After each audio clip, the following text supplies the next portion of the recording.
नमस्कार, मैं सोनाली और आप देख रहे हैं वी एक्सपर्ट न्यूज। पेश है वाराणसी की प्रमुख खबरें।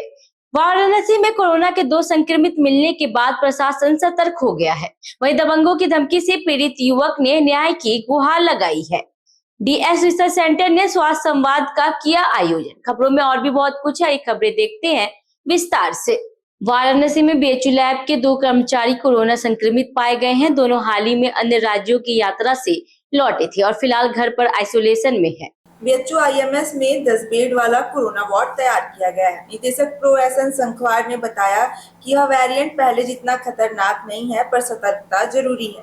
सीएमओ डॉक्टर संदीप चौधरी ने सभी अस्पतालों को जांच बढ़ाने के निर्देश दिए हैं। अभी 2 केसेस हमारे पोर्टल पे हैं और दोनों हमारे बीएचयू के आईएमएस लैब माइक्रोबायोलॉजी के संबंधित हैं। दोनों स्वस्थ हैं और कि कोई भी ऐसे लक्षण नहीं है जिस गंभीरता के।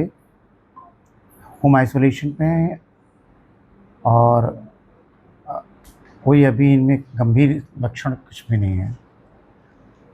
सर, जैसे मरीज बढ़ते जा रहे हैं जैसे प्रदेश में, तो क्या कुछ दिशा निर्देश भी जारी किया गया है? सरकार के द्वारा नियमित रूप से हमें दिशा निर्देश आते रहते हैं, क्योंकि अभी 1 महीना पहले ही हमने अपने पूरे मॉक ड्रिल किए और रेगुलर हमें मॉक ड्रिल सरकार के माध्यम से पूरे प्रदेश के हर जनपदों में होता है, हमारे यहाँ भी हुआ। और इस मॉक ड्रिल में पूरी प्रिपेयर्डनेस हमारी इस बीमारी के लिए होती है। बिहार निवासी प्रकाश चंद जो नवोदिता फाउंडेशन के ऑडिट विभाग में कार्यरत है, उन्होंने वाराणसी पुलिस आयुक्त से पुनः न्याय की मांग की है।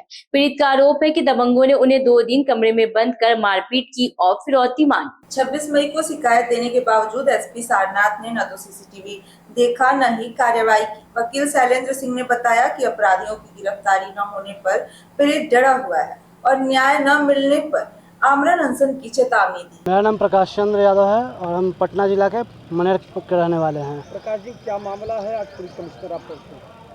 नवोदित फाउंडेशन आशापुर में ब्रांच है इसकी, जो कि कुछ गड़बड़ी के लिए हमको बुलाया गया था यहाँ पे। उसके बाद यहाँ आने के बाद हमसे 13 तारीख को आने के बाद बोले कि गाली गलौज के साथ शाम में हमसे बात हुआ। यहाँ के जो डायरेक्टर हैं, एमडी हैं, लोग गाली गलौज से बात की और कहे कि भाई आप कल आपसे मिले कि आप लोग साले चोर है, तुम चोर के साथ मिलकर चोरी करवाए हो तुम। जबकि ये सब मेरा काम नहीं था। मेरा काम केवल ऑडिट करना, जांच करना केवल काम था। आज किसके यहाँ मिलने गए थे? आज हम लोग कमिश्नर साहब के यहाँ मिलने गए थे। पिछले बार भी 26 तारीख को हमने सर को दिया था आवेदन। प्रताप सिंह, हम इनके अधिवक्ता हैं प्रकाश जी के। क्या पूरा मामला है? मामला ये है कि नवोदित फाउंडेशन एक कंपनी है जिसमें ये ऑडिटर हैं मधुबनी में। ये बिहार के सारे उसके जिस का इनको मिलता है वो ऑडिट करते हैं। इनको ऑडिट में ये पता चला कि ये कंपनी में कुछ गड़बड़ी हो रही है, तो ये मेल द्वारा अपने उच्च अधिकारियों को सूचित किए, लेकिन उच्च अधिकारी इस मामले में कुछ भी नहीं किए। उसमें क्या हुआ कि फिर अधिकारियों ने इनको 13 तारीख को बुलाया उस मामले में। जब ये 13 तारीख को आए तो वहाँ पे दिन भर इनको बैठाया रहा गया। शाम को इनको गाली गलौज दे के इनको फिर बहला फुसला कहा गया कि आप रुकिए, कल जो है आपसे मीटिंग होगी और भी बुला के लोगों को। फिर ये 14 तारीख को जब आए तो दिन भर इनको बैठाया गया। 14 तारीख को जब आए तो दिन भर बैठाने के बाद इनको शाम को प्रभात और ऋषभ पांडे जो कि आप लोग जानते ही होंगे आईटी मामले में उसके बारे में, तो ऋषभ पांडे के द्वारा इनको कमरे में बुलाया गया। जब कमरे में गए तो बहुत बुरी तरह इनको मारा गया। 3-4 और अज्ञात लोग थे।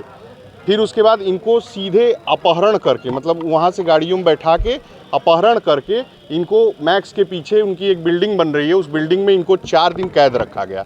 4 दिन कैद रखने के बाद फिर इनको 17 तारीख को ये बोला गया कि 5 लाख रुपए दो तब तुमको छोड़ा जाएगा। कपसिटी थाना क्षेत्र के दौलतिया गांव के पास रेलवे ट्रैक पर टुनटुन सिंह निवासी वैशाली के संदिग्ध परिस्थितियों में शव मिला।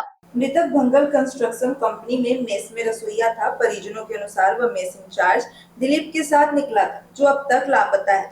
पुलिस ने शव को पोस्टमार्टम के लिए भेजा और प्रथम दृष्टया मौत ट्रेन से कटने की बताई जा रही है। घटना के विरोध में मजदूरों ने काम रोके और मुआवजे की मांग की है। कंपनी द्वारा सहायता राशि देने के बाद मजदूर काम पर वापस लौटे। जांच जारी है। लक्ष्मण कुमार। कहाँ के रहने वाले? बिहार का।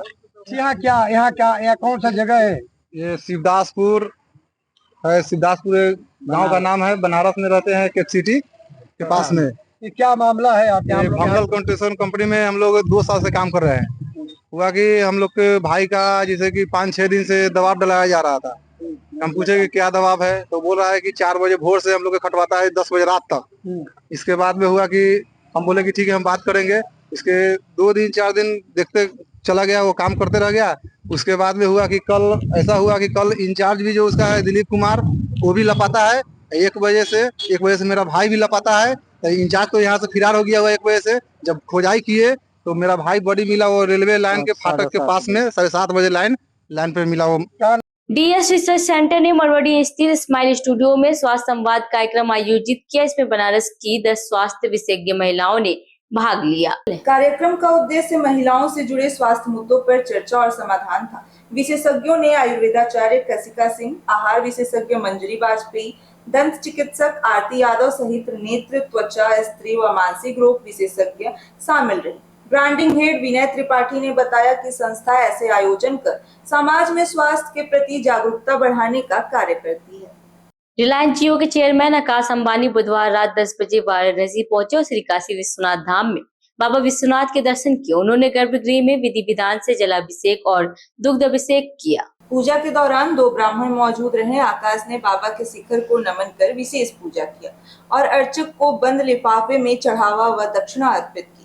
मंदिर प्रशासन की ओर से उन्हें प्रसाद, रुद्राक्ष माला, अंगवस्त्र और चंदन प्रदान किया गया। दर्शन पूजन के दौरान मंदिर परिसर में विशेष सुरक्षा व्यवस्था रही। वाराणसी की ऐसी ही तमाम खबरों को देखने के लिए वी एक्सपर्ट न्यूज को लाइक, शेयर, सब्सक्राइब करना ना भूले। ट्विटर, फेसबुक, इंस्टाग्राम पर भी फॉलो जरूर करें।